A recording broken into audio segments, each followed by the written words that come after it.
Welcome back to Nerdrotic. My name is Gary Beekler, and I come to you from nerdrotic.com, and I am live at Castellano Falcone, Sicily, Italy. Yes, I am still on vacation. Tomorrow is the big day for the crazy Russians that I am with, and yes, it is my big, insane Russian wedding, and it is pretty damn funny. We've got the bride and we've got the mom going at each other. It's a typical wedding, a normal wedding for everybody. So welcome everybody in the chat. I see Dr. Meatball and I don't want to hide that user. Stop it. I got to be careful because I'm using a Surface Pro and I damn near blocked Dr. Meatball. Dr. Meatball, I don't want to have that. What's up, official Dougie J, Immortal Technique, Jeffrey Golden, Sticky V, Cameron Hamilton, Heather Bell, how's it going? Long Rit, Midnight Man 2012, Kenzie Mack, Chris Persia and his wrench, Annihilus Nalo, Mr. Chuck Nasty, oh, he's nasty, and Mikhail Wolf, Dean Heiss, Jas J. Carey, Astasia, and the Galactic Dude, and many other, Mark Lazarth and his wrench, KSSSS. And I hope everybody went Jaloja. And we are going to talk about quite a few things. Now, it's kind of hard to get caught up on the news, and I am still dealing with jet lag. I think I'm just going to have to deal with it the whole time here. It's just not happening for me. I'm waking up at 3 in the morning. I'm hungry at all kinds of weird times and whatever. It'll be fine. I also found out that we're kind of stuck here for an extra day. Not a lot of planes fly out of Sicily and Catania. That's the town we're going to be flying out of, and we have to fly back to Munich and then fly back home. And we tried to get back a day early, but now we're going to get back a day late. The good thing is, everybody, is it's kind of cheap here, and that's a very, very good thing because, as you guys know, I lost my live streaming for a couple of days, and, you know, so I am YouTubing full time now, and I used to work at Tesla, and I used to get paid pretty damn well for what I did. So we haven't quite caught up to what I was making at Tesla, but I'm not complaining. We're making enough to pay the bills, but I don't want anybody to think that I am like this rich jet setter that flies around the world all the time. This is my first time to Italy. And like I said, thankfully, everything is cheap. And that is a good thing. The food is cheap. I saw I finally got to a place that sells like real things. I saw my first Star Wars figure today, which of course it was a Rey figure. And it was in this weird store that was in the emptiest mall I've ever seen. And you can go to the store and you could buy a plant, a washer, a bag of charcoal, headphones, and a 60-inch 4K TV. So like really a one-stop shop. And the 60-inch 4K TV, which was a Samsung, was only like 300 euros. I'm like, God damn. I wish I could take it home. But unfortunately, I cannot because I am on an island. My grandpa was in Sicily and Italy in World War II. They're free thanks to him. Hey, Tippy Tail McKitty, props to your grandpa. I think we might all be free because of your grandpa. So thank you very much. Yeah, Sicily's been conquered a lot. Been conquered quite a bit. And yeah, so what are we going to talk about today? We're going to talk about Star Trek because I am not done with them. And I haven't checked lately. Is Mecha Random still on restriction? I believe she is, but I haven't checked in the last couple hours. So if she isn't, that's great. If she is, well, I still have a lot of fire for CBS. And I heard from my insider right before I went live and heard some, nothing too surprising, but funny. Thank you. Thank you, Aaron Friedman. Hi, Gary. Here, the Flash Gustin vaped on a plane. What? Grant Gustin vaped on a plane? He did not. I did not hear that. Well, for one, what the hell is he doing vaping, dude? Come on.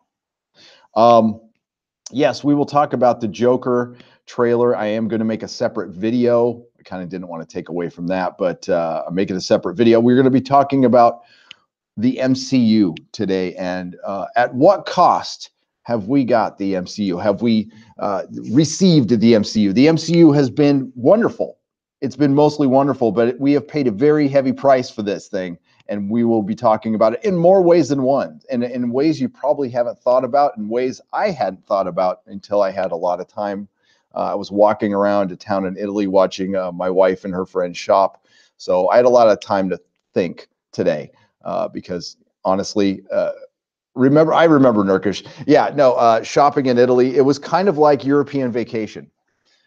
Just imagine those scenes. No Eric Idle, though, unfortunately. Yes, RIP the MCU, and then RIP the comic book industry. And really, was it worth it? And I've asked that before here on the live stream, and the answer is no. As great as the MCU was, it's nothing but the Cliff Notes version of Marvel Comics. And as time goes on, more people will see the flaws in it. And there are many flaws, but it is still close as we'll get to perfection as far as adapting material, adapting its source material, and trying to be as faithful as it possibly can up until recently. I have another video coming out. No, I am not done with Captain Marvel. I have a Captain Marvel video coming out tomorrow. I bet you that's a surprise to you all. Also, a reminder, these travel live streams, since they are, just kind of a little less quality than my normal, which is pretty low quality. I will be taking this one down after it's on for a couple hours, and I'll put it up at nerdrotic.com. You can catch last Monday's Nooner. It will be on in an hour or two. It'll be up on nerdrotic.com as well. I don't know. Well, I kind of do know what happened to Nurkish, and it's kind of a bummer. I like Nurkish. He was funny. He was very funny. But things go down. Creative, that's why it's really tough to collaborate with people creatively. It just doesn't work out sometimes, and it ends very badly, and it ends friendships, and it's happened to me. Anybody who's ever been in a band before knows what I'm talking about. Don't worry about the quality, Gary. We like the travel videos. Oh, cool. That's good, because you might be getting a car video tomorrow too.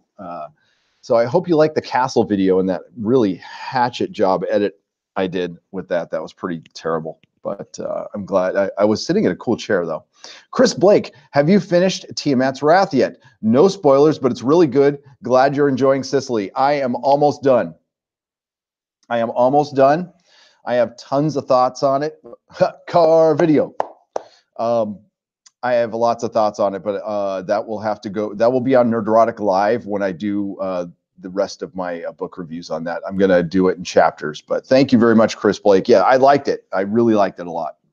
It was really, really good. It had some tropes in it that are 2019 tropes that we'll talk about, but The Expanse continues to be a way of like, if you want to put politics and if you want to put a little bit of an agenda in something, it's really the best representation of how you do that without alienating half your fan base. It's really the way they do it. It makes you think, and they do show both sides of an argument. But there is a couple things that I take issue with, but nothing that takes away from the story too much. So yes, and then we're going to be talking about a Bounding into Comics article that I saw today about PewDiePie and Will Wheaton, the former Z-list Twitter celebrity Will Wheaton, the former professional pretender who played Wesley Crusher. Shut up, Wesley. And really, he needs to shut up, because I kind of, it's Twitter drama, but it just looks like somebody who used to be relevant trying to insert himself into an argument that he knows little about, and he really continues a narrative that's why so many of us YouTubers here in the Fandom Menace are getting so much traction, because so many people are tired of the narrative that Will Wheaton is trying to push. And I'm going to just sum it up now, and then we'll get to the article in a little bit. He, just basically blasts PewDiePie as a racist and a bigot. And he knows damn well he's not, but he says these things anyway. and it does so much damage in so many ways. And Will Wheaton doesn't care because he's acting out, possibly because he's just not that relevant anymore. I'm sorry, you're not going to get the same. You're not going to have the same relevance on Facebook as you would on Twitter.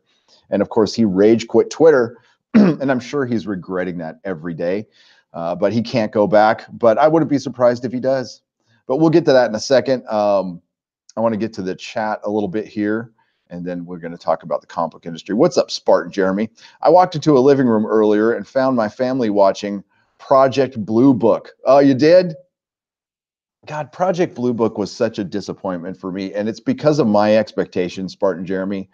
The quality of the show was pretty decent. They really went full on X-Files and really did not pay proper respect to the stories they were basing their scripts on, because the real stories behind this stuff aren't anything you need to amp up. You don't need to have Alan J. Hynek climbing trees and being an action man and piloting a plane and surviving a plane crash.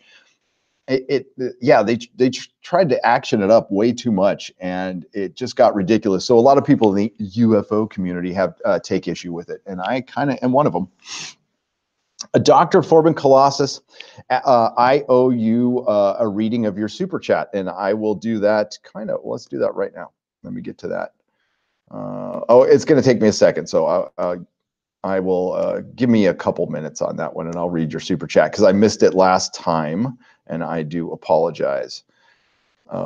We get over here, and we'll get back to the chat. And yeah, I would turn on my camera, but there's nothing to see. I'm back in that room again. Okay, so I'm in this giant castle, but it's God.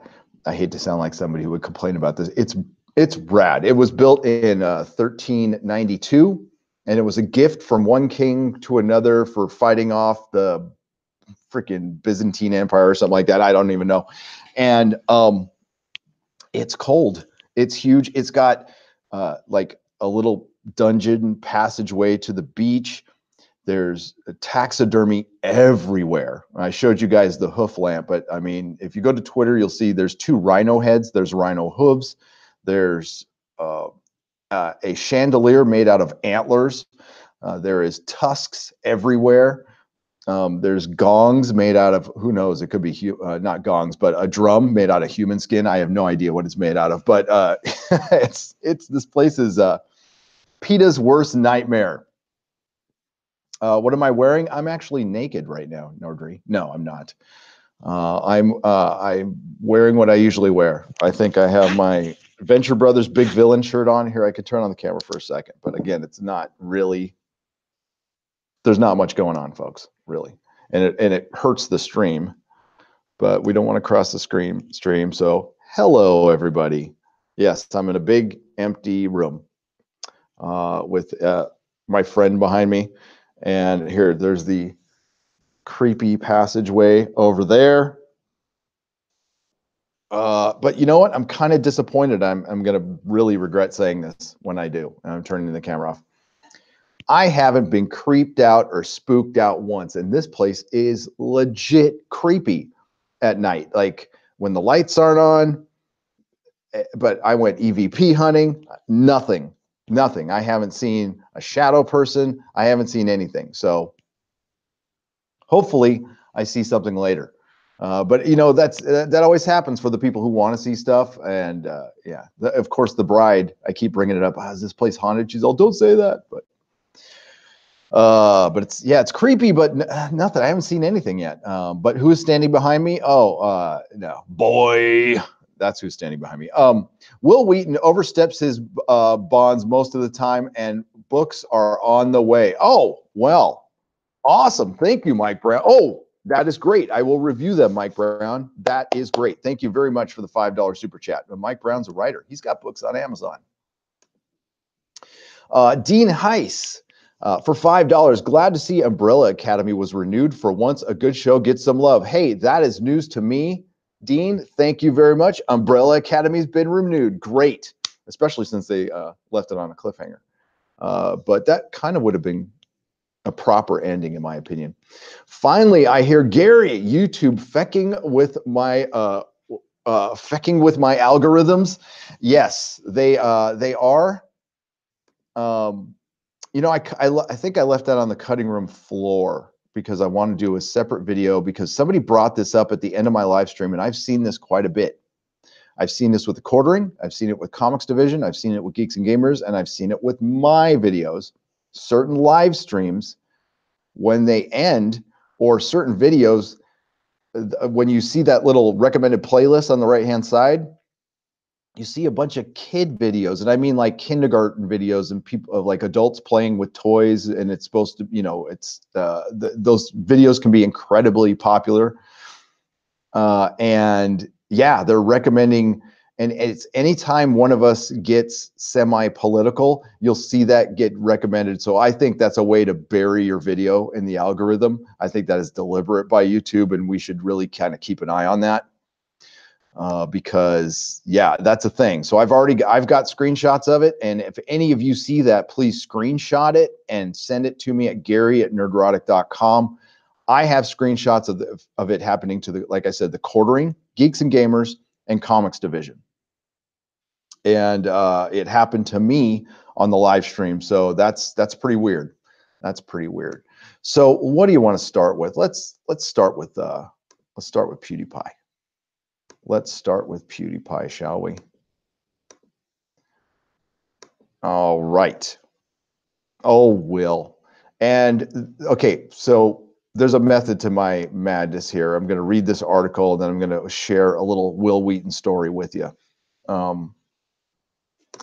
Because I've had dinner with him a couple of times. Now, he wouldn't know me from Adam, because at these dinners I was with a bunch of, it was me, a three comic store, or not, no, three comic book artists, two comic book writers, and another comic shop owner, and myself. So I was, yeah, I just sat there and listened. They were pretty much talking to each other.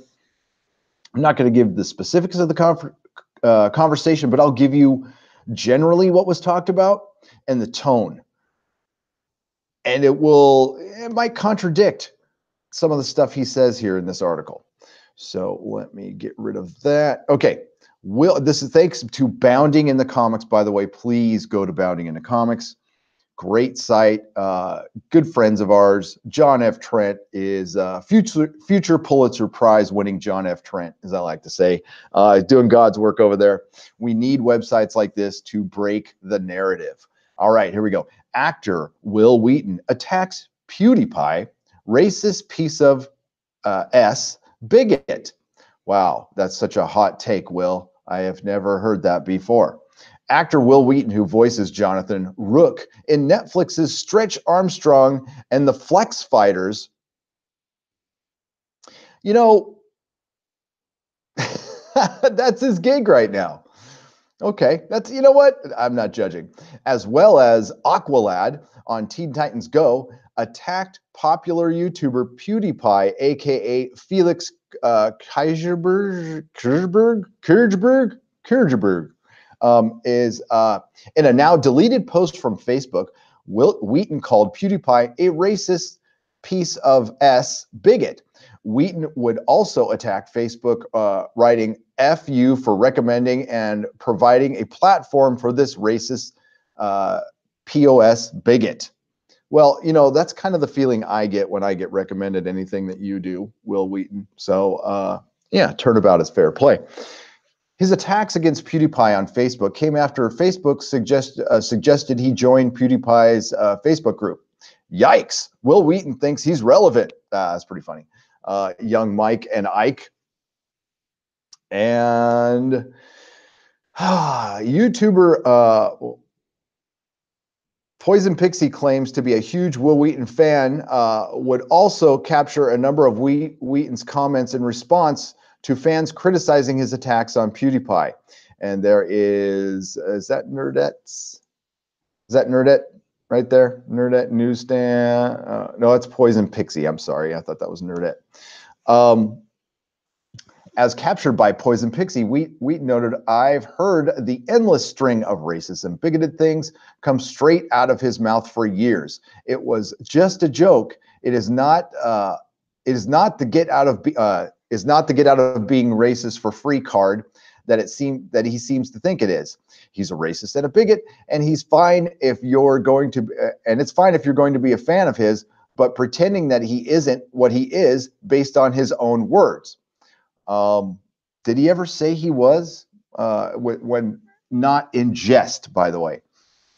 Now, admittedly, I have not seen every single one of his videos, and I subscribed to him during this whole T-Series campaign, and my kid has watched him, but I've recently started watching him, and I have to admit, he's pretty funny. He's pretty funny, so I've got no problem with this guy. He's a comedian. He's a comedian, Will. You remember comedians? So she would also capture Wheaton saying he doesn't have to be perfect. He just has to be not racist.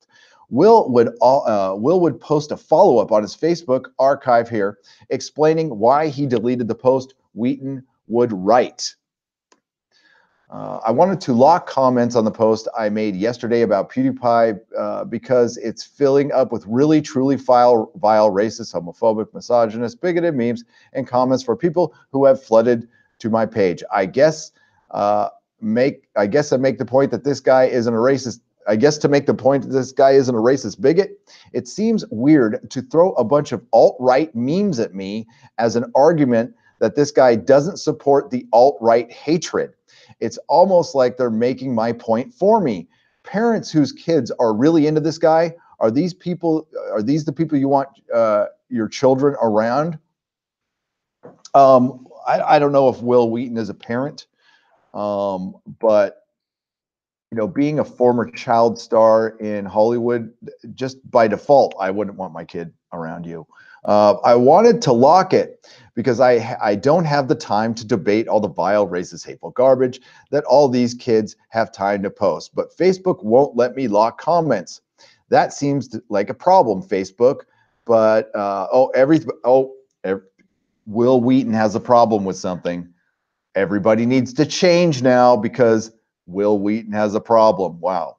Facebook, put it on your ever-growing list of things you're doing wrong. Oh, and Will Wheaton, the voice actor for a children's cartoon, is going to tell, Facebook kind of sucks, but he's going to tell them what to do. Okay, you do that. So I deleted it, which I know is a significant percentage of shitty little what? Whatever. We'll treat, big word, I can't say. We will treat some kind of victory. It's time management thing for me, but because he's so busy voice acting, that 1 week of work you do a year voice acting. But you do, my dudes. Okay, Will.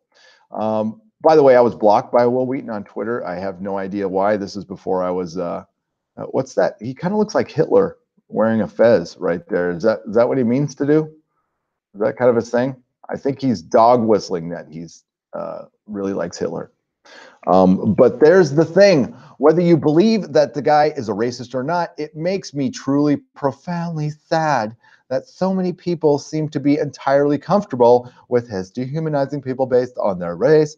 I sincerely hope that these posts are coming from teenagers, or I sincerely hope that these posts are coming from teenagers whose empathy hasn't fully developed. I truly hope that they grow out of this celebration of racism and dehumanizing behavior and come to understand that, yes, words can be exceptionally hurtful to people who have done absolutely nothing to deserve it. Please choose kindness. Says the man who just called somebody, let me go back up here. Just a moment. Racist piece of shit bigot. And then I go back down here. Please choose kindness. I don't know. Is it just me, or is that a little contradictory? Just a tad. Okay. Will Wheaton. Will Wheaton is a guy. And I know some might call him beta, or listen, he sees himself as nerd royalty. And this is because people have put him on that pedestal, and well, he accepted it. Look, there he is in that picture. It's a nerd because he speaks for all of us, which he does not. So I had a little dinner with Will and some other artists and some store owners, and we were being a bunch of guys, and we were saying a bunch of guy stuff. Now, I mostly just listened in this conversation because these were people I did not know. I only knew one person there, and I was just kind of tagging along. So I felt kind of like an eighth or ninth wheel, whatever I was there. But while not giving details of the conversation at this restaurant, let's just say if any of it was overheard and put out there, old Will Wheaton would be having a really tough time right now. We'll just say that. And I am not judging Will Wheaton for saying some of well, it was mostly sexist. It wasn't really racist. It was pretty misogynist. It was pretty sexist because these were jokes. We were just slinging around some jokes, being dudes. This was about a decade ago, back when it was okay to joke about stuff. And I'm not saying shouldn't be joke. I absolutely defend his right to joke what he joked about. And I laughed, and I would laugh again. But maybe in 10 years he's completely changed. I got to consider that. But since we are judging people on the entirety of their lives and not taking in consideration the times that they were in or what we're in now, and getting over judgmental, and that's the whole thing with which a term I don't use a lot, SJW and NPCs. Yeah, I would say he might be the king of those right now. I was blocked by him on Twitter, probably because I followed Ethan Van Sciver. I can't think of anything else I would have done. But the whole point of this and why this is total bullshit, and the reason he's doing this is to make himself relevant, because he's being a complete hypocrite, because he's joked about these very same things that PewDiePie has joked about. Now, I haven't heard it all, but he's a guy. He's a guy who worked in Hollywood. He has joked about these things. I can almost guarantee it. PewDiePie is a comedian. He is a character on his YouTube channel, and I am of the opinion that everything should be joked about. I think mockery is a beautiful thing because it does depower a lot of things. That's why it's kind of the first thing to go in a totalitarian society is humor, or it has to be official humor. And boy, don't you see that happening right now? We see most, not all, most comedians joke about the same shit. And it's not airplanes. So that's why comedy is dying, and it's sad. But maybe comedy isn't dying. Maybe it's just flourishing in other places now, like on a channel that's got 8 or 9 million subscribers.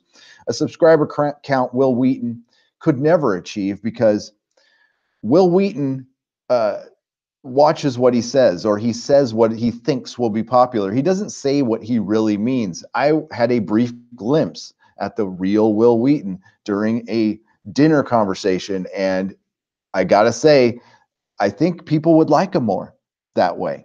But of course, he can't be that way because the current environment in Hollywood pretty much silences you. We're walking in the 1984, people, and it's honestly, and I'm not kidding, it's people like PewDiePie who keep this from happening through mockery, through memes, and you guys all know this, and that's why it is important to kind of white knight for him once in a while, because listen, he says some racy stuff, for lack of a better word.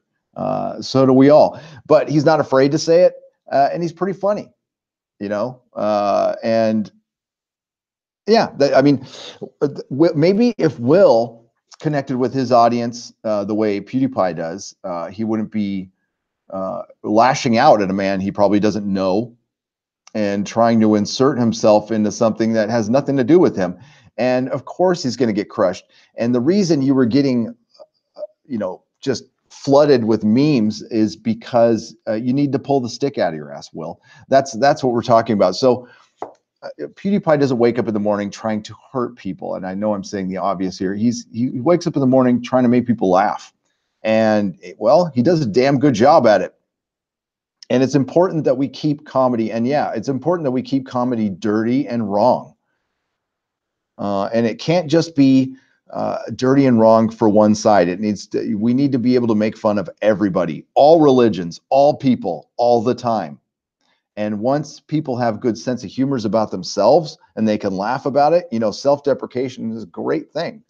It's a good sign of a healthy self-esteem. And what I guess that's one of the biggest problems America has right now is self-esteem, and that's part of the problem we have, especially on Twitter, with that whole Twitter culture and the freaking the NPCs over there and the babies. It's the daycare culture, for Christ's sake.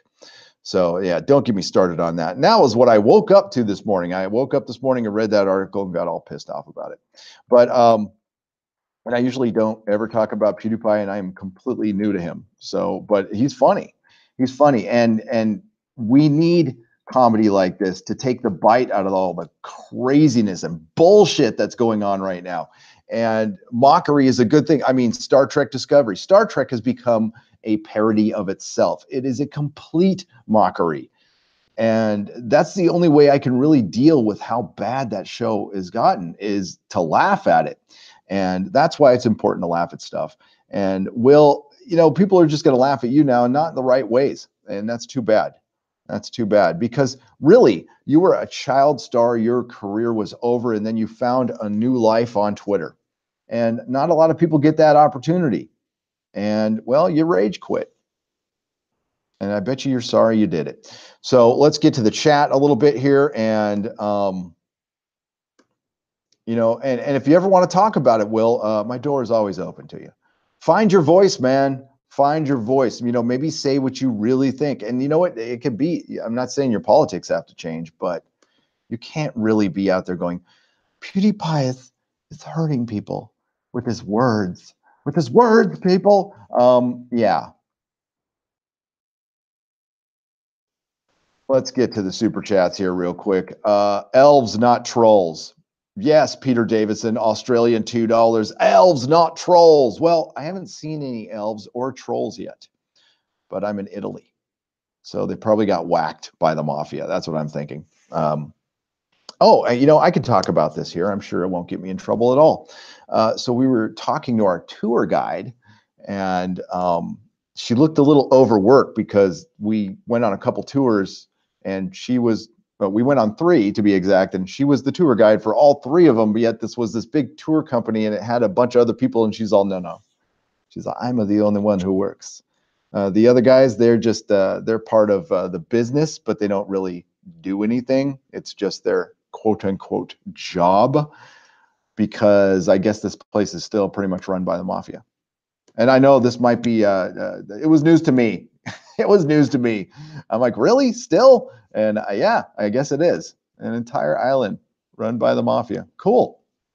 Well, that explained. I was walking around this town, and like the economy isn't spectacular here, and it's not terrible. I would say it's like a little better than the good parts of Mexico in some parts, and some parts are pretty run down. Listen, some parts in America are run down as well, so I'm not judging here. But I was like, man, there is no graffiti anywhere. And me and Mrs. Nerdrotic thought about it. We're like, oh, yeah, you probably get your nutsack chopped off if you graffitied any of these buildings around here, because they're all under protection. So yeah, I could kind of understand that. In a little bit, I found a really fun article here, folks, from Screen Rant, which is really giving comicbook.com a run for its money for Shilltastic website of the year. 10 reasons Star Trek Discovery is the best Star Trek spinoff, and we'll be reading that, and I can't wait. But let's get to the chats first. And I need to get to that super chat I missed yesterday. So give me un momento, por favor.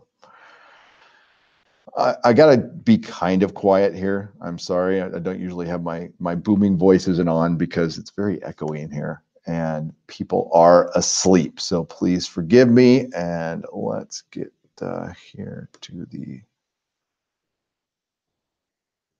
Oh, where the hell they put it now? Boom, boom, boom, boom, boom. Man, I'm gonna have to go to Creator Studio. Okay, give me a few more minutes. I don't want too much data here. I got to go back. They changed everything, and now I can't find anything anymore. I hate it when they do that. Mike Brown, $5. Will Wheaton oversteps his bonds most of the time, and books are on the way. I read that one already, but let's read it again. And thank you again, Mike Brown. Dr. Forbin Colossus, $20. The events that Project Blue Book episodes are based on would be great if dramatized on their own. Hynek is portrayed in so inaccurately, I gave up after episode 3. He worked for many years on Sign, Grudge, and then Blue Book. Yes, Dr. Alan J. Hynek is one of the very few historical heroes that I have. I love this man and what he did, but he was a true academic. He did not run chasing anybody. He did not climb fences. He, I believe, smoked a pipe and sat around and read a lot of books, and his brain was bigger than most people's in the room. That's why we liked Alan J. Hynek. And it's a great story, Dr. Forbin Colossus, of a guy who went out to help the government debunk, but always kept that open mind, which we need more people like this in science and in government. He went into it going, he didn't go into it as a full-on skeptic, but he was mostly a non-believer, but he did have an open enough mind. And when he started seeing the cases, he flipped. And let's not be mistaken here. He would have made more money debunking things for the government. He would have gotten much more opportunity through the government. He would have made more money through the government than he did as a UFO hunter. It didn't bring him in a lot of money. So, and that's the rabbit hole that UFOs can be, because it is the mystery of our times. It is. I know there's people out there who don't believe, and I completely respect that. But I think there's enough evidence out there. And I do a show called The Exozoom with my friend Doomcock, and we will be doing one probably within a week. And it is, we talk about UFOs, Bigfoot, and all that other fun stuff. And it will be on Nerdrotic Live from here on out, and his second channel, Harvey Cthulhu. Gamer Gambit, thank you for the $2. Hollywood is offended by everything and anti-comedy. It is.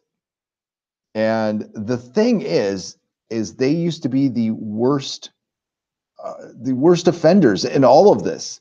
So is it an overreaction? Yes, part of it is an overreaction. Part of it is fear of losing your job. And also there's tons of fear in Hollywood for a lot of reasons, and we will get to that.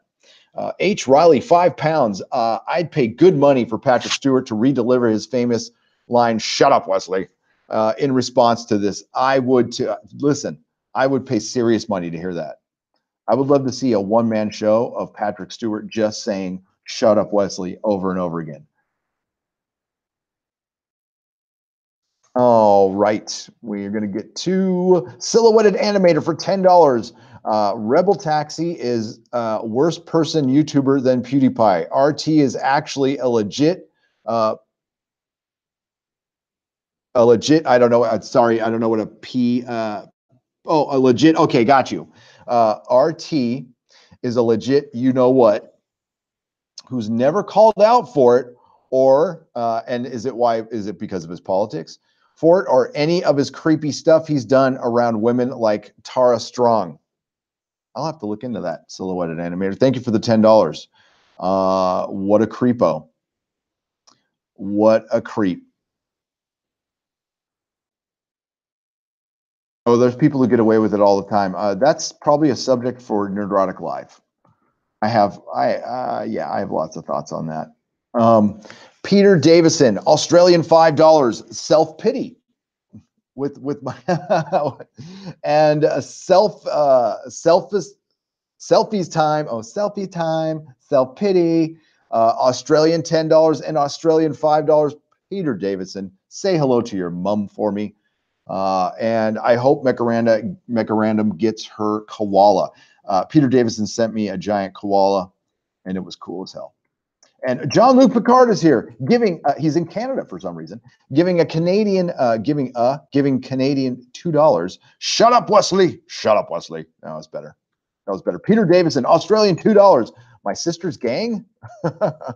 Hey, easy now. Time Traveler, registered trademark, Australian $10. Man, Australia's in the house today. That is great. A bunch of us are working on Marvel Superheroes RPG unofficial canon books, keeping old Marvel alive. Thank you. Thank you for keeping old Marvel alive because it is dying. It is dying. Congrats. This chat recommends kids' videos. Oh, Jesus. Mark C, thank you for the $2. And yeah, that's a weird thing. I don't know if anybody else has noticed that. It's very strange that would happen. And yeah, it gets you. Remember the X-Files movie? I'm sure you remember the first X-Files movie with, oh my God, I'm blanking on his name, from Space 1999. He was the Deep Throat actor who was helping Mulder out. God damn it. What is his name again? I'm looking it up now. This is what happens when you get old. So this character, Martin Molnar, right? What am I thinking? Martin Landau. Martin Landau, that's right. So Martin Landau's character in the 1997 X-Files movie was basically the Deep Throat for Mulder. And how did they get rid of him? They found a bunch of kid stuff on his computers, and they, made it up and sent him away forever. Was that right after when Mulder was pissing on the Independence Day poster in the alleyway, which was pretty funny, if anybody caught that. So do you think YouTube could possibly doing something similar in an algorithmic type of way to get rid of people? Just something to think about. Something to think about by recommending kid videos next to that, just something to think about. Let's get back to the super chats here. I mean, that's going way down the conspiracy highway, but what the hell? Let's go. Peter Davison, Australian $20. Give my regards to Father Pino and Lido, who wears my neighbors in Australia. You're in his parish, or who wears my neighbors in Australia, who were my neighbors in Australia. Sorry, you're in his parish. I will give my offerings. I was in a church. Actually, I have a pretty funny picture for you to share with you guys in a second here. I was in 6 churches yesterday, and I did not catch on fire, which is pretty funny. Okay, let's get to the regular chat here a little bit, and then we're going to go to that fun little article from Screen Rant. What's up, Montana Horseman? And Mary Ashmead is in the house, and I've already clicked not interested in these kids videos still coming up with. Are they really coming up? Are they seriously coming up right now? Yeah, I click not interested on them all, and it only pops up once in a while. And I don't watch those videos, and I doubt any of you do either, unless you have like little kids. Do you know that Thanos? Oh yeah, hang on. We're going to be talking about that. Maybe we should talk about that next. Did you know about Thanos Teddy that has spoilers? Oh no, I did not know about that. Thundercats Ho, 2 pounds. I will look into it, but I won't spout them out here. Yeah, so my next video is about Captain Marvel and that trailer, that Avengers trailer that came out. So many things came out, and we will discuss the Joker trailer a little bit here. YouTube don't need to do that. They can just ghost ban by excluding you from search results. See Tommy Robinson as example. You won't find his videos without knowing his channel IRL. Yeah, and it's very difficult. And they don't always. And you're right, Jibba Jabba FPV. It might just be a mistake in the algorithm. I can always say that. YouTube has been doing a lot of changes, so there just might be some confusion going on, and that's all it could be. I will absolutely consider that. I will also consider that they might be fucking with people because they changed an algorithm for Brie Larson. So if they changed an algorithm for Brie Larson, I'm willing to believe just about anything at this point. CG smile, Marvel, right? No notification. Well, that might be because I had to mess with the time a little bit because my computer's very confused right now. It still tells me, right now it tells me it is 2:48 p.m., even though it is 11:48 p.m. where I am. So because I'm using YouTube and we're in different time zones, it's getting a little confused. So I had to fudge with the live event a little bit.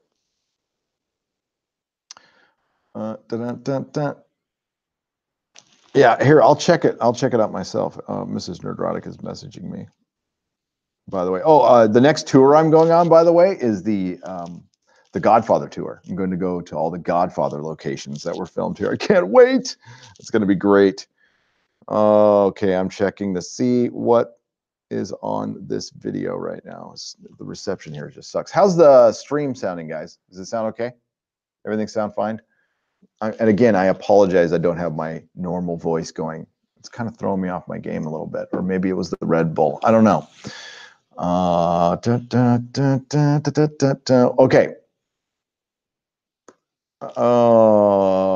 George Orwell is here. Man, I was waiting for you, George. Jorge. What's up, Jorge? $10. Taking your advice. Writing a sequel to 1984 called It Wasn't Supposed to Be an Instruction Manual. Shut up, Wesley. I wish you would really write that book. I would somebody really write that book, please? I was just talking to my Star Trek insider prior to via chat, prior to the live stream, and here I'll just tell you what he said. Give me just a second here because my phone is very slow. And yep,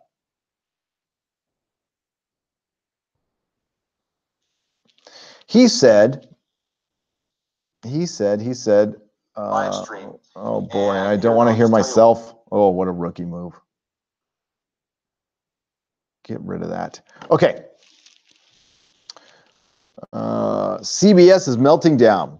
They are attacking the fans, obviously, the critics, and now they're saying if none of the potential licenses back Picard, they're going at it alone. So there's a lot of problems with the Picard show right now, folks. I mean, it's going into production. It's got a cast, but there seems to be some funding kerfufflery going on here. And I still think we will see a Picard show in some way, shape, or form. But Star Trek is falling apart. And the more you see positive articles, like every time one of us reports something, there's trouble behind the Picard series or Netflix isn't backing this, we get some puff piece from CNET or comicbook.com. Like clockwork, it happens. So there's a lot of stuff. I mean, I guess Viacom's back in the picture and they're gonna merge now. I don't know. I'm reading this cold right now. He just sent me I just told him books will be written about this and maybe he should write a book. He thinks there might be a mockumentary which would be pretty funny.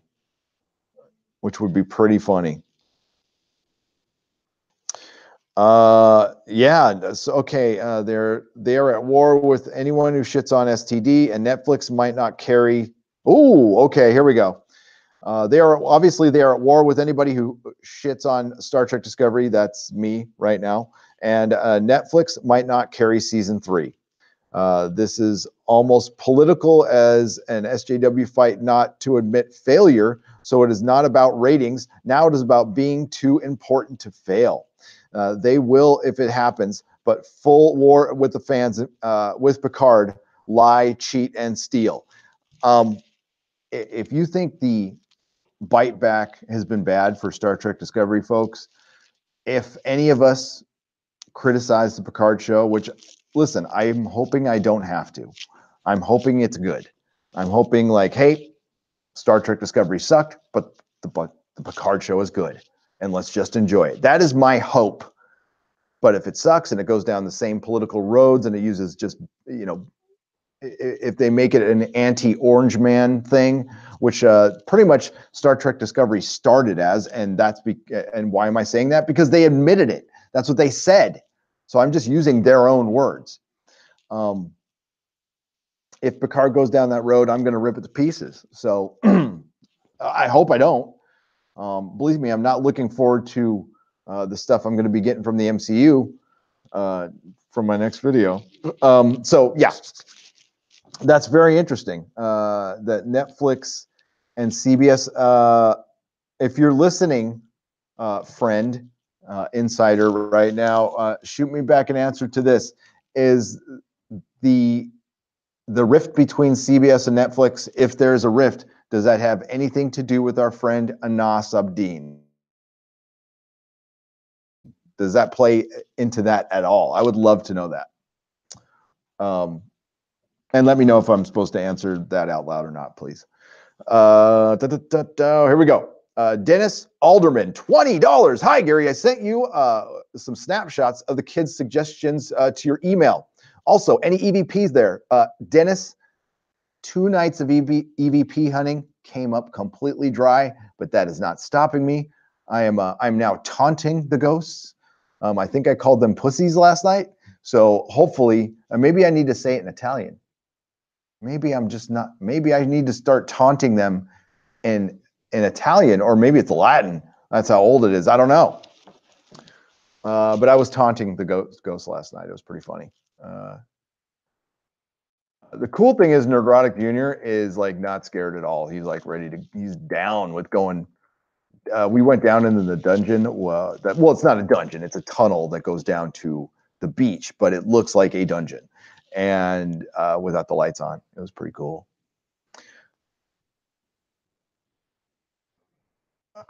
Oh, sorry, my brain stopped for a moment there. Zoivod, a Canadian $10. How am I going to watch your live stream and keep the latest Joker trailer on repeat? Damn you, Gary. Guess I'm have to wait and continue later. But holy fuck, how good is the tone in that trailer? The tone was great. I actually enjoyed the trailer, but there's a giant butt coming. And I love big butts, and I cannot lie. But it's got more to do with the comic and the story. But the quality of the film, I have no doubts about, because I believe that Todd Phillips, the guy who directed The Hangover, is an extremely talented director, and I think he is kind of he's done 2 of my favorite all-time comedies. Okay, Old School and The Hangover are 2 of my favorite all-time comedies. And I don't know what's different about his comedies than everybody else's, but I don't know, he's really, the opening credits for The Hangover set the tone for that film. I can't tell you how good those are, how important a good opening credit scene is to setting the tone of your film. And he's got, the Danzig song, the slow motion. I mean, everything's in daylight, but it's slow motion fountains with the Danzig song in the background. And really, for somebody who likes to go to Vegas a lot, it's a good Vegas movie too. Like that and Ocean's 11 are 2 of my favorite movies because I like to go to Vegas. I'm a Vegas fan. Those movies capture the tone of Vegas perfectly. Ooh, what the fuck was that? That was probably a bird. I'm right next to a fireplace.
We're back. We're back. Don't go anywhere. Okay, we back.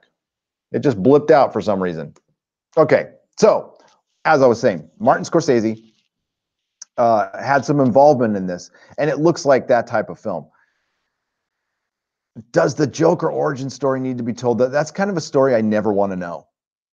We had it in The Killing Joke, but even though that it's considered Elseworlds and it has been canonized somewhat, my opinion is the minute I always imagine this in my head, that the Joker was just a catatonic person from day one. We'll say he's always been in an asylum and he's always been sitting in a chair drooling, basically.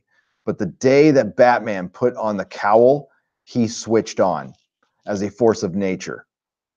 That as soon as the Batman was created, the Joker was created by nature.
Block on today, but it's okay. We love you, man. Don't worry. We love you. Mary Ashmead, $5. Why are you paying me, Mary Ashmead? Stop. I am so glad that you are having a good time, and hopefully I will be going to Scotland in August. Oh, that's brilliant, but it all depends on the cheddar. Yeah, it does. Listen, I wouldn't be here if this wasn't floated. I can't say that too loud. But yeah, this trip was floated. Like, there's no way. I was actually dead set against doing this because I had just quit. I quit Tesla last September, and it just wasn't responsible to do. But somebody was very nice and part of the wedding party, and we are here. Plus, my wife is doing work. So, and tomorrow you're going to get some videos because Melissa will be doing hair all day. Destiny Captain, thank you for the 99 cents. Give me a question, man. Excuse me. Peter Davison, Australian, $5. Deep Trance now on YouTube had mantras. I use them with Mother. That's cool. That I would check out. I have actually used YouTube in assisting with my. Yes, I meditate. I do a couple hippie things. Okay, meditation is very good, very good. It took me years to figure out how to do it without falling asleep. Thank you, Peter Davison.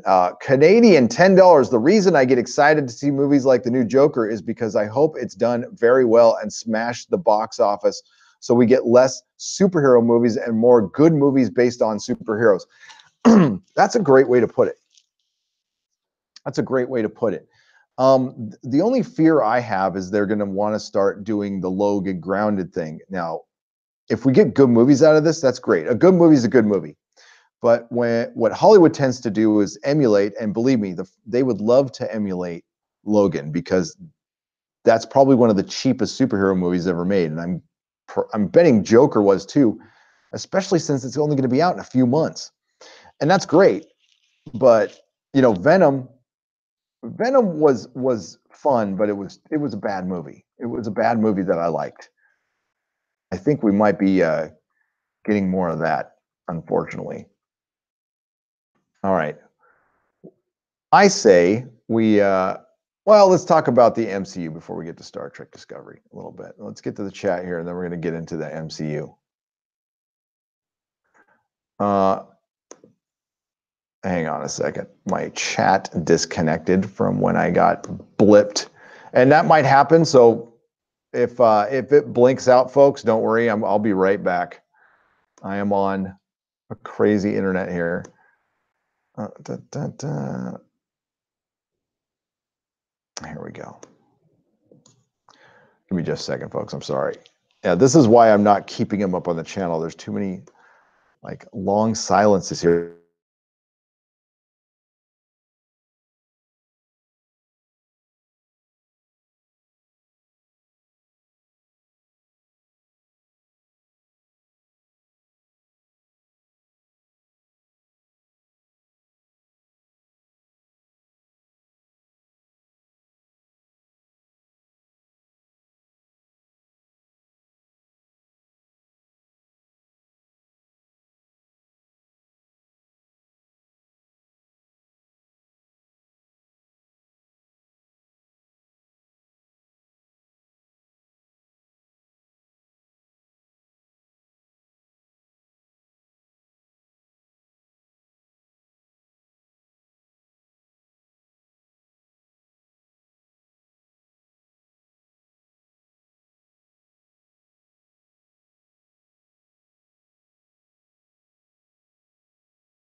Okay, we're back.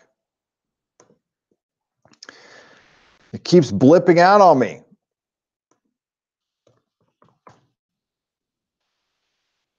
That sucks. Yeah, that's why we're going to have to keep this one fast and loose then. Again, this will not be staying up on the channel because of all these fracking issues, but we will get to the MCU right now. Let's talk about the MCU and what it's cost us.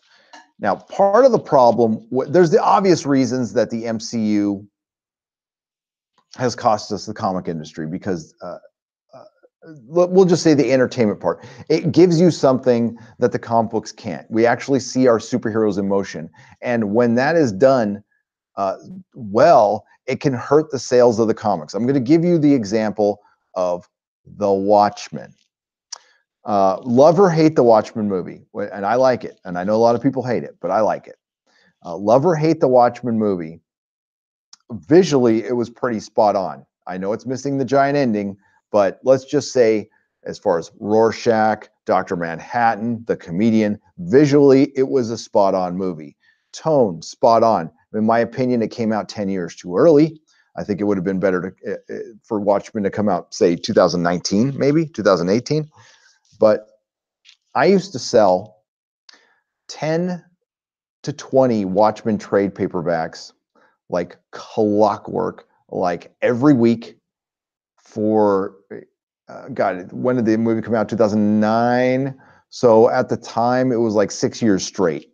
It was the best-selling trade in my store. I mean, it just sold all the time. I always had to order 50 Watchmen every, few weeks, every 3 or 4 weeks to put on my shelf, and it would sell out. The movie came out, nobody bought Watchmen anymore. Like I would sell one every month after that because people felt like they saw the book. Something very similar happened to Sin City. Sin City came out. Prior to Sin City, I was selling Sin City trades like crazy. Movie comes out, stops dead because it was so damn close to the book. Now, it doesn't mean that these trades don't sell anymore. Of course they do. But they weren't selling at the rate they were prior to people knowing there was even a movie about it. These were good selling trades. So with the MCU, they've done a pretty decent job of making the superheroes look like they do in the comic books. And really, I'll be honest with you, the MCU has done a better job representing the superheroes than the comic books have. Now, in the early days of the MCU, there was some synergy. Like Iron Man would look like Iron Man, Cap would look like Cap. They wouldn't kill off somebody. They actually brought back Thor, for the Thor movie, and he looked like Thor. So in phase one, what Marvel decided to do was, hey, we got a Thor movie coming out. Let's put a really good creative team on Thor. So we got the Thor movie making money, and we've got the Thor comic book making money. And it was a beautiful thing. That all changed when Disney bought Marvel. When Disney bought Marvel, Marvel Comics became their testing ground. And they also became a place where they decided not to spend as much money. So it became a testing ground for creative talent and for making experiments with, say, diversity hiring and inclusivity hiring by hiring unqualified people to edit their books because of their sex parts. And that's what happened with Marvel. A lot of people got gigs that on merit would normally have not gotten those gigs. And if you just go to some of the old Comics Gator YouTube channels, like your boy Zach and Englentine and our boy Comics Division and Doug Ernst, just some guy, go to their earlier videos and look for the Heather Anto stuff. And I hate to pick on her, but any book she edited was horrible. There was editing mistakes everywhere. I mean, and listen, you used to be able to find, when you read as much comics as I used to read, you would find them all the time. But it got to an insane level. And then the whole milkshake thing happened. But there was the all new different Marvel. This to me was a testing ground for Disney. Now, what's the reason behind this? Money is behind the reason of all of this. Now, even they're injecting their agenda and politics, there is a monetary reason behind it. Now, with Marvel Comics, the all new, all different is something they are not going to give up on. They are going to continue to do this because Disney wants their own Marvel characters. Disney wants Spider-Man to be like Mickey Mouse. Mickey Mouse is known as a brand now, not as a character, as a cartoon character. He's known as a brand. And that's what they want, not Spider-Man, but just, Iron Man, Captain America. They don't want any personality behind their brand because it actually hurts the brand aspect of it. So you'll see their faces around, but you're not going to see them around much longer. I am of the opinion that Cap and Iron Man should be recast. Yeah, I know RDJ is Iron Man, but the character's been around longer than him and will last longer than him, and I think he should be recast. I don't think they should they should pass the mantle down. I think you should continue making Iron Man movies. You wait a little while, but listen, that Joker trailer should tell you right now. Everybody thought the character Joker died with Heath Ledger. No, it didn't. Jack Nicholson has played him. Cesar Romero, Mark Hamill. Many people, and it's a character that's been around for decades. The actor is not bigger than its character. But what Disney's going to do is retire these characters with the actors and try to pass the mantle with the all new, all different. Now, there's creative reasons behind this. It's the same reason DC Comics turned into DC Entertainment, was to screw a lot of artists and writers out of their rights to characters they created. Because and this is also why they, New 52, and this is what's behind, DC does it better actually than Marvel. When they relaunch their universes, they create a new copyright or a new trademark for that character and rights issues. And what DC got really close to losing Superman, really close. They worked out a deal, and we have different versions of Superman now, and that's what's behind it. So that's part of the reason. Disney getting involved, taking over the MCU. Of course, their first priority is business, but the creativity gets lost, and it just becomes really a mishmash of competently bland storytelling that's not even competent anymore. The other thing is the creatives at Marvel Comics have one foot out the door all the time. They pretty much see Marvel Comics as a stepping stone to somewhere else, when Marvel Comics used to be the destination. And that's what's hurt comics a lot now. Even with the comic pros who have been around for years, they are all tripping over each other to get a script sold, to get rights sold, because they think it's like hitting the lottery. Now, I've had a friend who's gone through this, and it's not hitting the lottery at all. at all. As a matter of fact, I would argue that just being a consistent comic book artist, you probably end up making more money. I mean, like Jim Lee just stuck with it. Well, until he stopped doing it, but that's probably a bad example. But there are comic artists who have made it and gotten to a level where they've made a lot of money, but very few, very few. So they're all tripping over themselves to get these big scripts and get optioned. And believe me, your option money sucks. And if it gets greenlit, you're going to find out you get screwed later down the road. You need to be involved in that show, whatever show or movie you get your work based on. You better be an EP on it or something, or you're not getting any money out of it. And it's not a lot, believe me. I mean, it's not millions. Let's put it that way. It's not millions. So at the cost of all this, creatively, we have people who don't want to be at Marvel. They want to be somewhere else. And it's because of the MCU. We have Marvel not telling the stories that they would normally tell because of the MCU. Believe me, I don't know this for a fact, but Kevin Feige probably has first right of refusal on anything at Marvel. And he probably doesn't pay attention that much, but if Marvel starts writing a story that he thinks that might damage his MCU brand, believe me, he sends an email to an assistant going, I really don't like how they represented Black Panther in that comic. Boom, that thing is canceled. So that's power. He's the boss. He's the true boss there. So that's how it's hurt the comic book industry. And there's been so much focus on the MCU now, and the MCU has done nothing to help the comic book industry. And do they owe the comic book industry? Hell yes, they owe the comic book industry. They owe the comic book industry everything. They owe comic book retailers everything. There should be a comic book shop in every MCU film. In the background, they should be cameos of comic book shops as much as Stan Lee. And there should be the comic shop locator put in the background as an Easter egg somewhere. Or somebody should be reading a comic. They should be doing that crap all the damn time. But what was their freaking priority with Captain Marvel? Feminism, not comic books. So I'm glad they focused on that while comic shops were closing left and right when that movie came out. And everybody was talking about the success of Captain Marvel as 3 more comic shops closed and there's more down the road. And I don't know if you guys were listening to my live streams later in 2018, but I said this was going to happen. I talked to a few comic shop owners that were all on the brink, and they all said we need to have a good Christmas, and if we don't, we're screwed. And now you're seeing that happen. Hell, Brian Hibbs, the guy who bought my store, was entertaining the thought of possibly selling it, and we had a conversation about it. Now,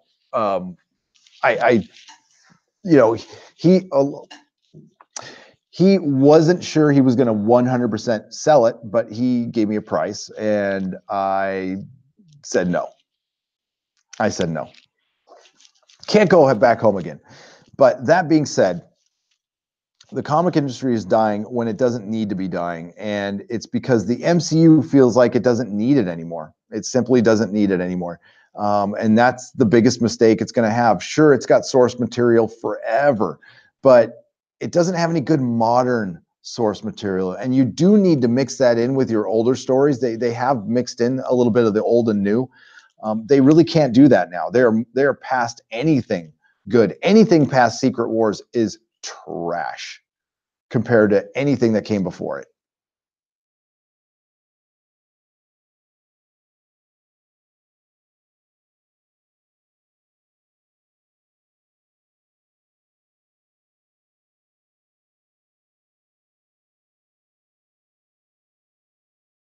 Goes the comic book industry goes. Is it going to completely die? No.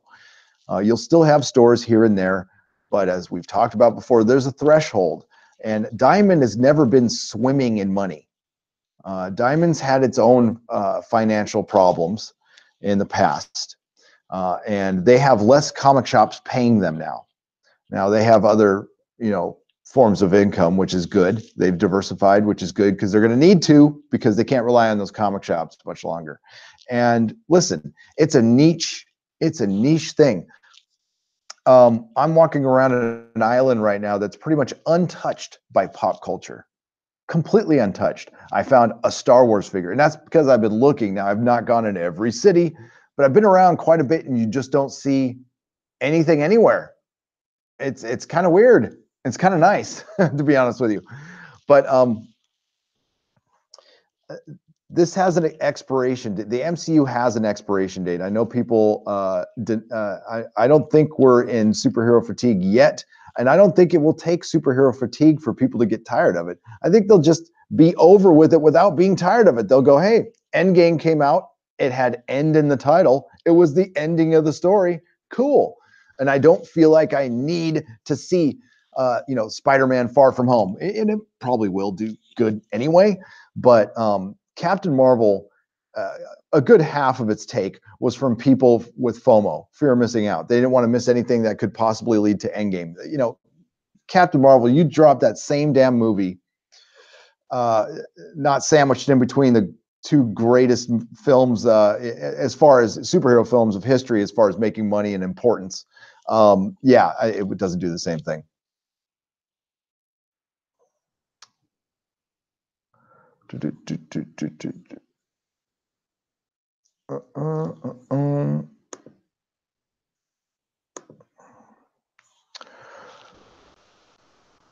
Let's get over here to the chat. So, and I come at this from a retailer's perspective. Okay, so I know creatives have their perspective and fans have their perspective, but the closest one to the fan perspective is the retailer perspective, because I was the one who talked to them directly every day. And artists, they don't have the same perspective we do. You got to have a really savvy business mind, and the artists that do, you see them succeeding right now. You see EVS succeeding right now. You see, Toddy M, who, Toddy M is a genius. Todd McFarlane, he's right up there with one of the. I think he should go on the Mount Rushmore of comics, in my opinion, for what how he changed the industry in such a brief time. It was impressive, and people used to hate that guy. People used to hate that guy. I loved him. I loved his art. I loved his attitude. Everything about that guy. We need somebody like that in charge of Marvel to save it. A CB Cebulski, a big, soft yes man, is not going to help us.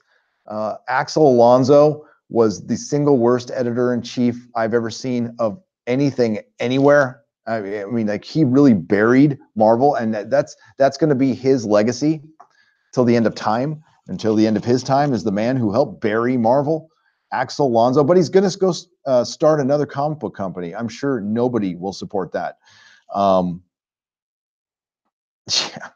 I saw that article, and that was just like, rich, dude. Rich.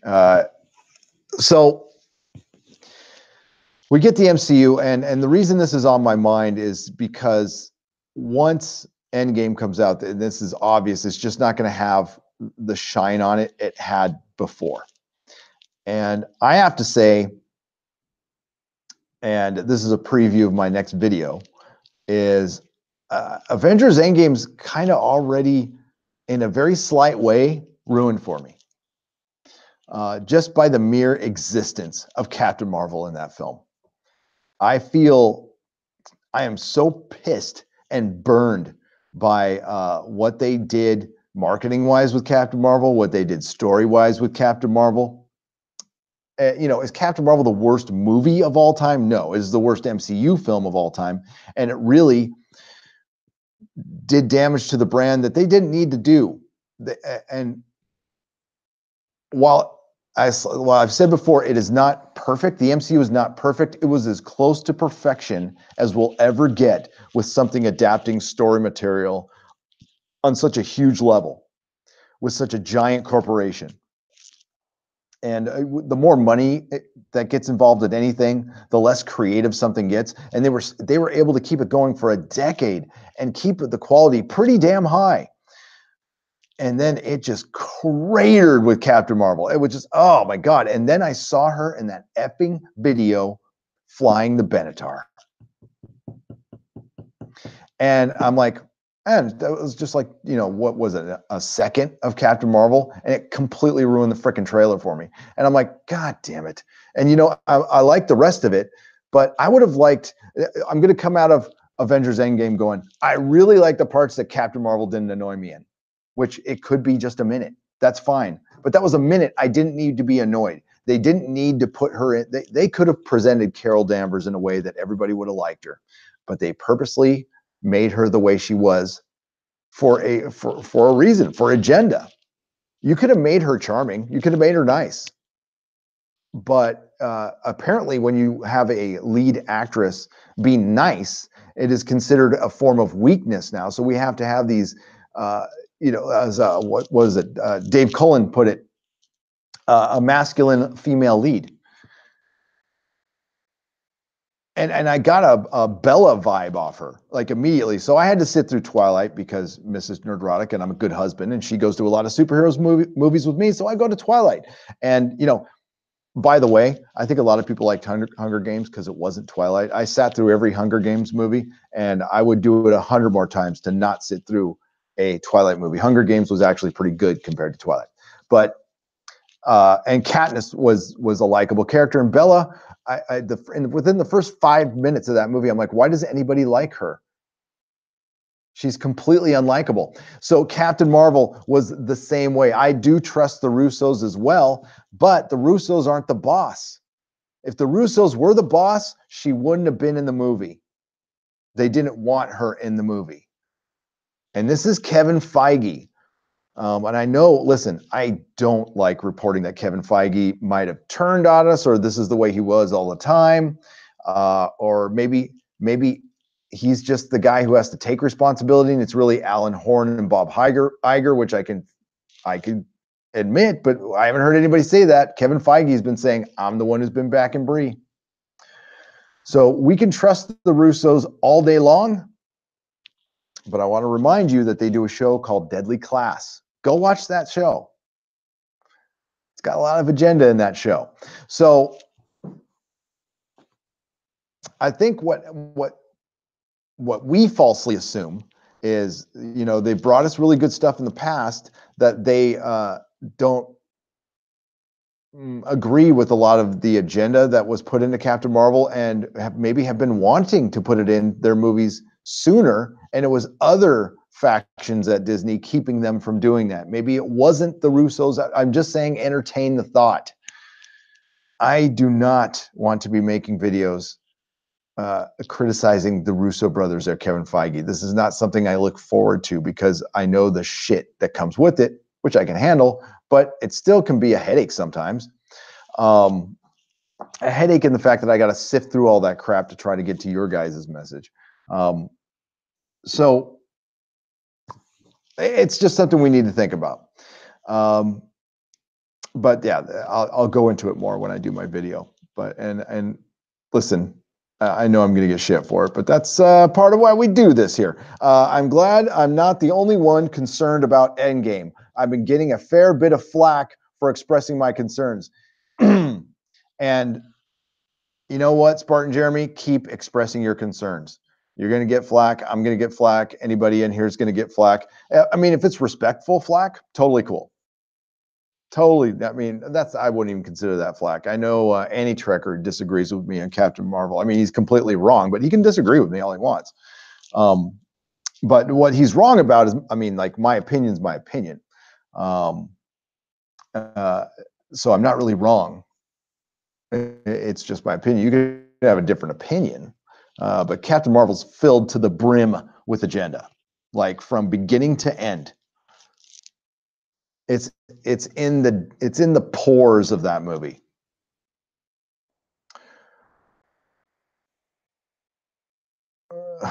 What do you hear, Starbuck? Nothing but the rain, Brent. Yes. Bear says, I'm concerned about Endgame too. And my concern is, I'll give you, I mean, just please watch the video when it comes out. I'll give you the point of it now because I can't shut up. Is I would have walked out of that movie enjoying every nanosecond of it, just eating it up and walking out going, thank you, Kevin Feige. Thank you, you big evil mouse. You really entertained me for 10 years. Thank you for, taking my money for all that time. And thank you for the probably thousands of dollars I've spent on it. Thank you for at least making me feel like it was money well spent. But to get this far in the game, and yeah, like I said before, even if she's in it for 5 minutes, if I come out of Endgame going, wow, everything was great, except when freaking Captain Marvel walked across the screen and annoyed the crap out of me because they couldn't have her in the movie for 5 minutes without it being, and this is what will annoy me. Okay, she's in a scene with the Avengers, and it's the Avengers all saying how awesome she is. So we'll get our Michael Burnham moment. She walks into a room. What's the first thing we see in a goddamn trailer from Avengers with Captain Marvel? Somebody complimenting. I like this one. Oh God. Which would have been fine if it didn't follow that fracking movie that I just watched. And it'd be fine if I hadn't watched a lot of Star Trek Discovery or Star Wars with Rey, of everybody telling us how awesome these people are when they don't actually do anything awesome at all. And then you got to ask the questions. Okay, she can fly in space, and why is she piloting a plane, and why has she got her seatbelt on? She's indestructible. I mean, if I was indestructible, I wouldn't wear my seatbelt. And why is she? I mean, okay. And why is she piloting the Benatar? Well, because she was a pilot. Oh, okay. Well, Nebula piloted the Milano, so she could fly the Benatar, and Rocket's there too. It's a co-pilot, so he could have flown it. But no, they had to have her piloting it. Why? We've heard that all the footage we've seen from the trailers is the first 15 minutes of the movie, which I agree with because the blonde hair. That really makes me think that Captain Marvel will emasculate Tony on her way to Earth. Ooh. And that's the other thing I was going to get to. And listen, if it comes out and I'm wrong, I will freely admit I'm wrong in the review. I will go, hey, I was wrong. It's really great. Even with Captain Marvel in it, it's really great. I have no problem saying that whatsoever. But right now, I'm just voicing my concern.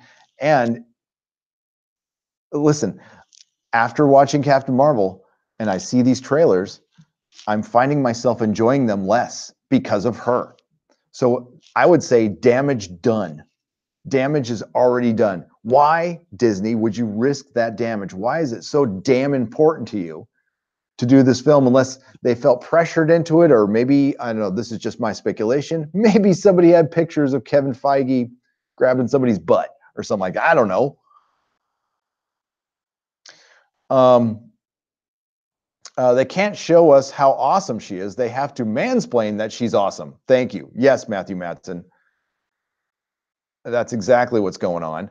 And let me get it over here. Sorry, folks. I honestly, yeah, I can't wait to get home. It's cool over here and everything, but I want to go home. A few more days. Here we go. So that's my concern for this film, and then to get this far to ruin it at the end, yeah, it's kind of like. Yeah, it's kind of like I'm sorry, I'm going through analogies in my head that are proper to use and that aren't proper to use, but yeah, it's just kind of like going on this perfect date. You two have signed your waiver papers to have sexual relations. Everything's looking great. She makes him laugh. He makes her laugh. It looks like everything's off to the races, and then he can't close the deal in the end.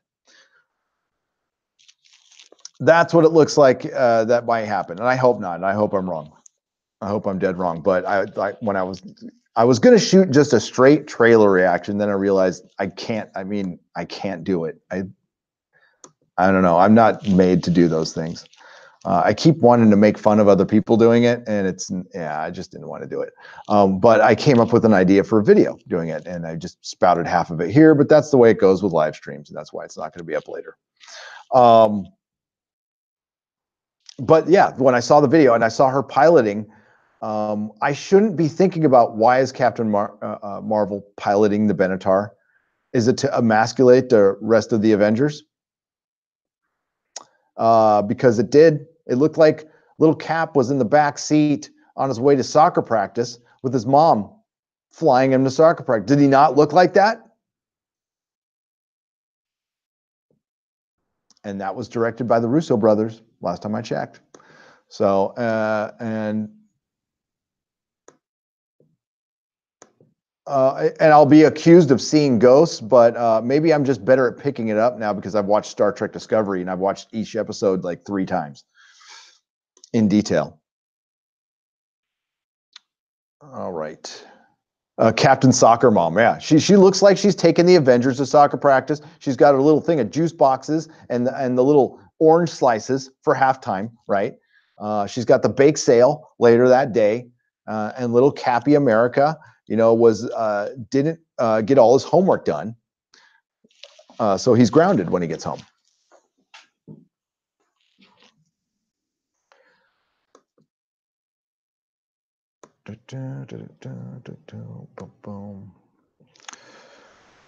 All right.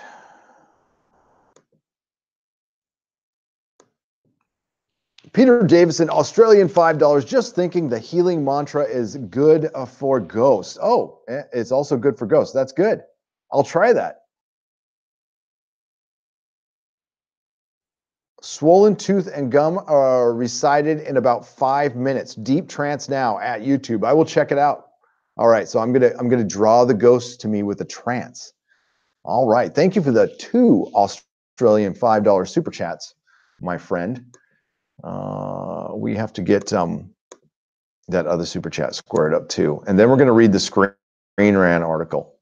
But I'll get to your guys' chat in a second.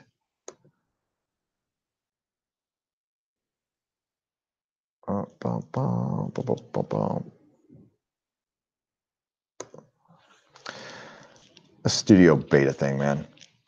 It was made by a beta. Damn it.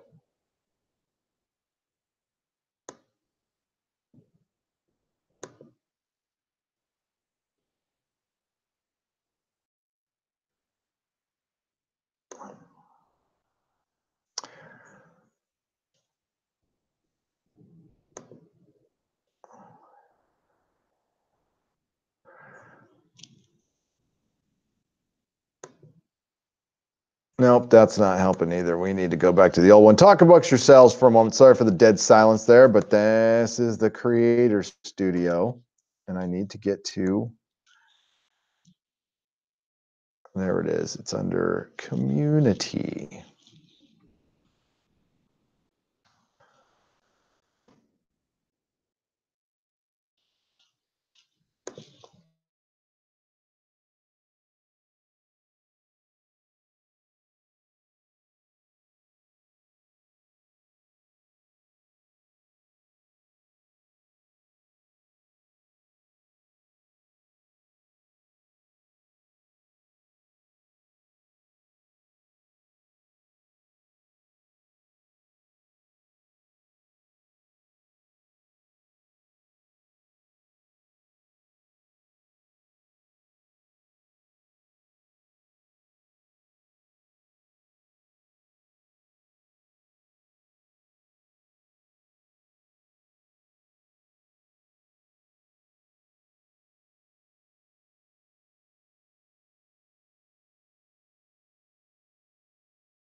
There we go. Probably lost half the audience, but that's how she rolls. Fucking Castle Internet. All right, so I'm going to get to the Screen Rant article, and we'll probably wrap it up because I'm getting tired of getting knocked off the air. This sucks. Hopefully, I'll be able to do one more live stream this week, but if they're going to be like this, it kind of, I don't know. It's really distracting, but here we go. And that doesn't help the channel at all. So I'll probably do, I'm going to do Star Trek tomorrow sometime. That's going to happen, but that might just turn out to be a video. So what I'll do with Star Trek, if it's just going to be a video, is I'll record the video and I'll set up a premiere. So I can be in the chat with you guys while it's a premiere and we can talk about the video. Here we go.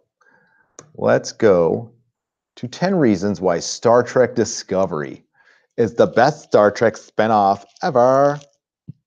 I hope this is a joke. Was this from April 1st? Nope, it's from April 2nd. Son of a bitch.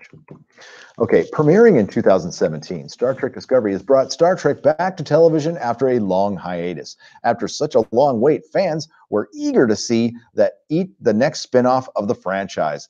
There was sure to be fans on both sides declaring why it was the worst Trek yet, or something new or exciting. I thought, oh my God, I can't read. I need to blow this up. Actually, my reading glasses are here. Let's just do those. Oh, that's much better. Overall, the show has been extremely well received by both critics and fans, and it deserves what? Overall, the show has been extremely well received by both critics and fans, and it deserves its praise. Does it? Would you say it does? Hang on, give me just a second.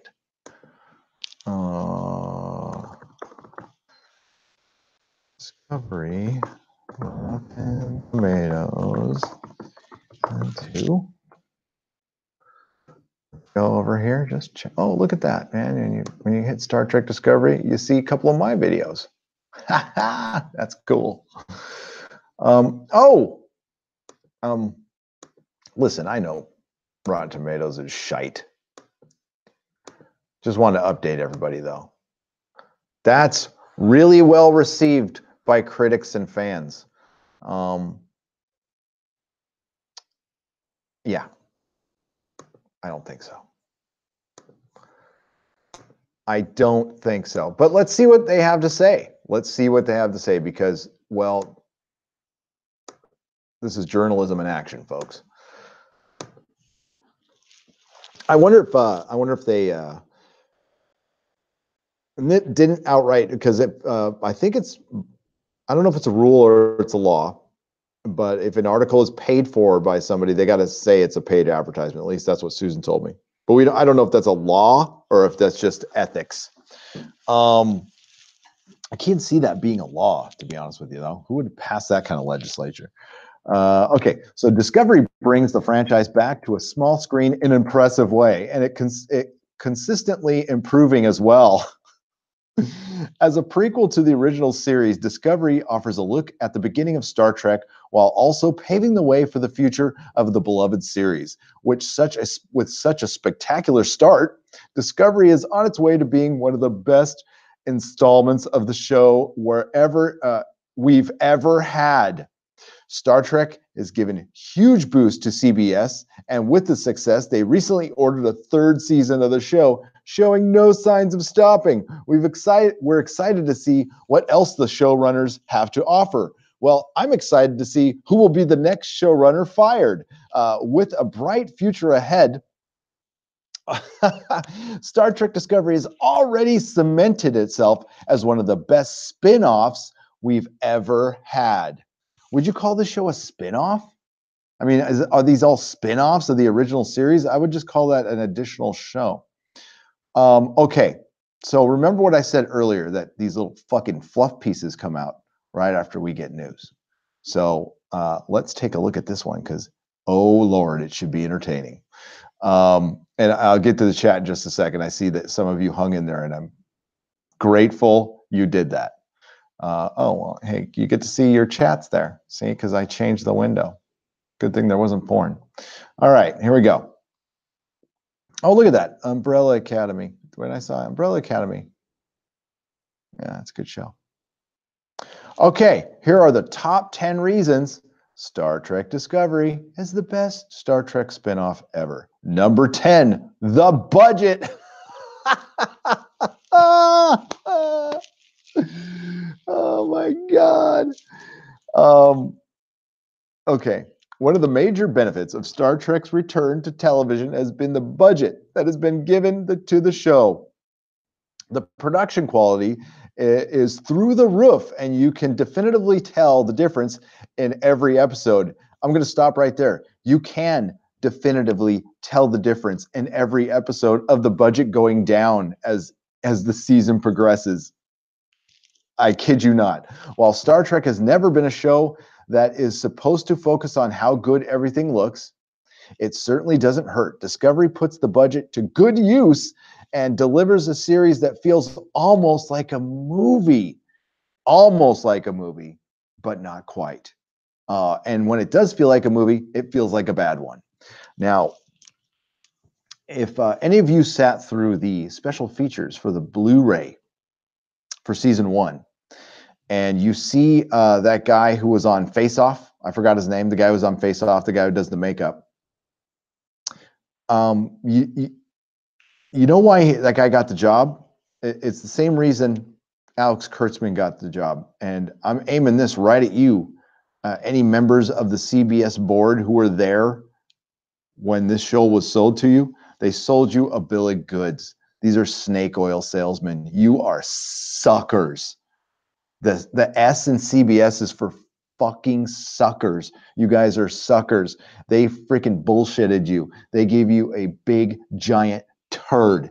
And if you listen to this guy on the Blu-ray, he's always like pumping his company's name, and you could tell he upsold like CBS. He's like, well, we could do this with the Klingons, but if we give you the extra makeup whatever package, you know, the 5-star deal, we'll give you an extra layer of leather and some armor, and we'll add torches on a spaceship if you sign this larger contract. You know, we have we have the premium, the exclusive, and the extra exclusive deal, which offers torches on a spaceship. That's what they sold you, CBS, you freaking idiots.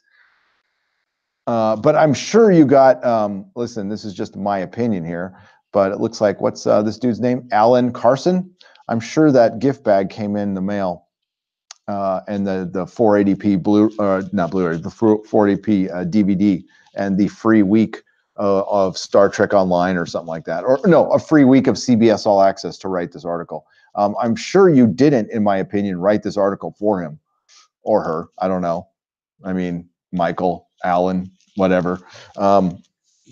Again, while it's certain not the main focus of the show like Star Trek. Oh, I read that part already. Goddamn it. With Star Trek being a show about the human experience and optimism, we decided to completely shit can that and do something opposite. Oh, they didn't write that part. It has a danger of coming across as unbearably cheesy.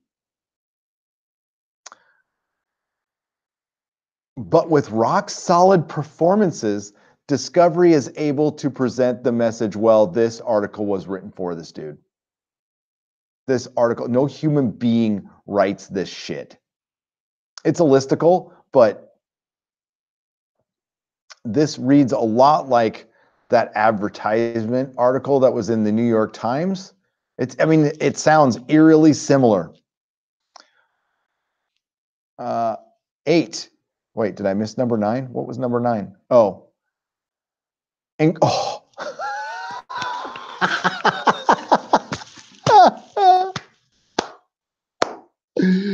I didn't see the part where it says incredible acting. Yeah, this was written for this. This was. It's got to be an advertisement piece, in my opinion. Let me cover my ass there. Incredible acting. I almost need to do a video on this article. I didn't realize how bad it was. I just saw the top 10 part. it brings something new. Well, you certainly did. You certainly were the shittiest Star Trek show ever made, the worst written Star Trek show ever made. You know, I think of Kristen Bear, is her name?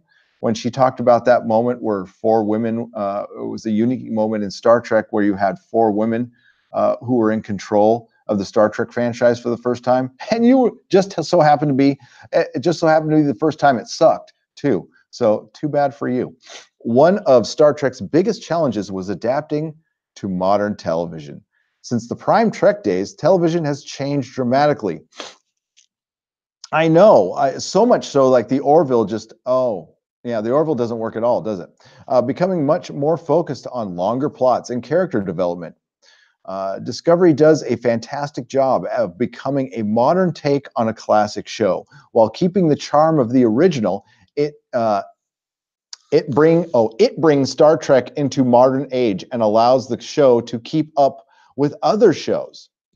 Really, because the Orville, which is a parody of older Star Trek and done in the same aesthetic, gets 5 times the viewers you do. Now, granted, it's on a free network, but still. And then you show us Emperor Georgiou, the oh god, callbacks to older shows. Number 7. While Discovery definitely brings something new to the table, it doesn't forget where it came from either, with tons of callbacks to previous shows and Easter eggs to fans for fans to search for. Discovery doesn't abandon the long history of the franchise. Yeah, this has got to be written for them. I mean, it's like point counterpoint. They're actually trying to counterpoint every criticism we have. Like, it doesn't pay attention to canon, callbacks to older shows. The acting really sucks. Great acting. Man, that budget, that's like buried them. The budget. How is a budget part of a top 10 list on anything? On anything. They really put some money into it. Yeah, because that always makes things good. Let's see what the next one is, folks. A major example is the inclusion of Pike, which fans were happy to see. Which fans were happy to see. Discovery finds the perfect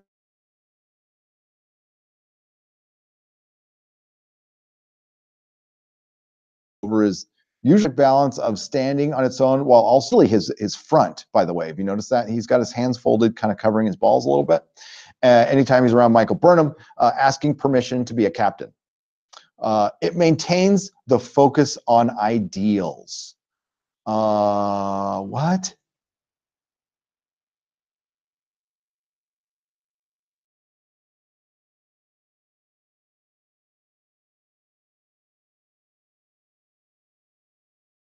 The film at its best shows how difficult it can be to follow. Ultimate been a show that you have to make. Is that what Star Trek's about? That's not what Star Trek's about. Discovery stays true to this and puts the character in situations where their ideals and values are tested.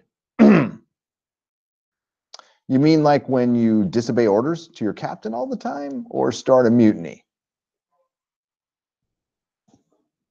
Really not sure about that one. There's a lot of guys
God damn, that's irritating. Where was I? I'm just going to read to you right now, this part. Discovery's no exception. Though as the show with aliens, Discovery stays true. Okay, I saw something. Yeah, I'm no longer presenting. Discovery stays true to the Trek. Discovery stays true to Trek and represents all of humanity. Number 4, it's fun. It's fun. Well, it's funny. I mean, it's funny. While Star Trek has always been a show that focuses on ideas and philosophical questions, there is no denying that this is nice to see that Discovery actually bring up some more fun to the franchise. The recent movies did a great job of showing how Trek could be a good time, and Discovery follows up on that success. Notice they reference the JJ movies again. This was most certainly written for Alan, in my opinion. It's often overlooked in modern media, but sometimes there is nothing wrong with a show being fun and wild ride. Give me an example of when it was fun. Have you noticed there's no set examples in this? It reads like the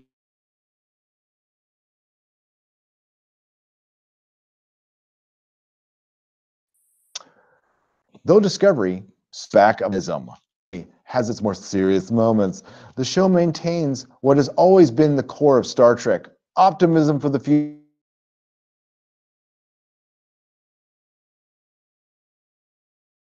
The success of the future, the hope that the future will all be better place. Once focused on exploring and bringing peace throughout the universe, Discovery doesn't lose the core value of Trek, and it shines right through the show. Number 2, takes risks.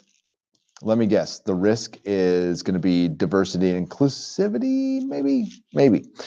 With it being so long since Star Trek has been in television, it would be understandable if the show tried to play it safe, even with a massive fan base that was sure to critique every choice. Discovery hasn't been afraid to take risks to the show. The risks haven't always paid off, but for the most part, they have been well appreciated. It shows the confidence that the showrunners, I'm glad that's plural because there's been about 6 of them, had when bringing the franchise back to the small screen, and the show really benefits from the risks it has taken. Okay, what risks? I mean, like, seriously.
Well, that was a hot mess, that whole fucking live stream. So I'm going to pull it down. You guys can catch it on nerdrotic.com. I mean, it's just been dying all night. I'm pissed. Now I'm pissed. So I'm going to do a video on that top 10 list, and I'm going to do a video on the Captain Marvel stuff. So you guys just got to me working out my videos, because I don't write them. I just start talking. And I apologize, guys. I've been like completely distracted with like the stream dying every 10 seconds. And I kind of thought that might happen. So I'm going to try to do one more live stream from here. Fuck, I'm so pissed. So many of you are watching, and I really appreciate you. But god damn, it just keeps going down, and that sucks. So I'm gonna end it, and I'm gonna make some videos instead. So I'll put out some videos. Thank you so much for sticking. Well, let me get before I go. Let me square up super chats here. God, let's pop out that chat. So we'll be here for a few more minutes. All right.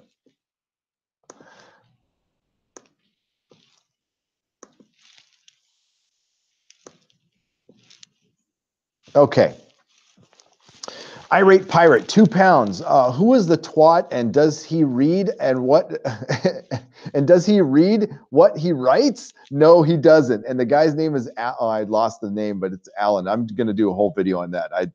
I didn't think the article would be that good. And I mean, as far as being bad, that was definitely video worthy, and I missed it. Eric K, $5. I wish I would have made a trip up the coast to see Peter Murphy. Bet it was a good show. God, Eric, I have had Peter Murphy songs in my head since I saw it. And it was great hearing the song at the end of the first episode of Happy. Strange kind of love, strange kind of feeling, your eyes. I freaking love Peter Murphy, and I was listening to him this morning. I think the residency is almost over, but if you have a chance to catch him live, do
Honestly, I don't even know. There, hey, how's it going? I don't even know if how much you just heard. I'm going to try to read the super chats and not open a damn window. Gamer Gambit, keep it rocking. I have 841 subs now. That's great. You're almost at 1,000. Brilliant.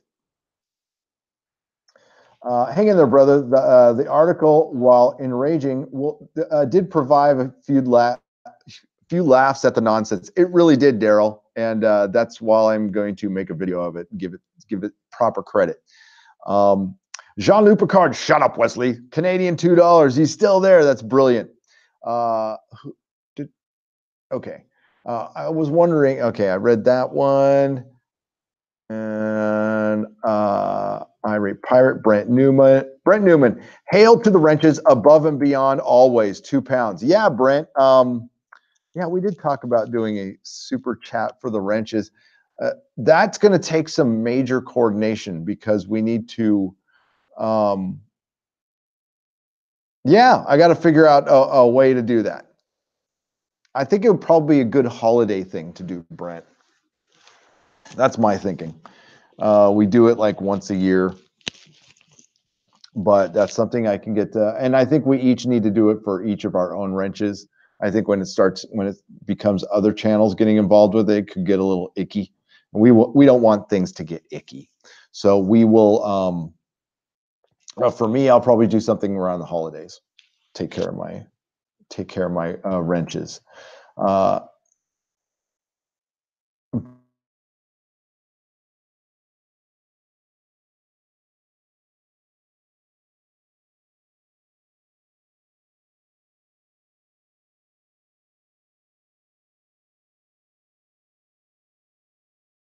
I'm going to repeat his super chat. The event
Do we want to see how many times?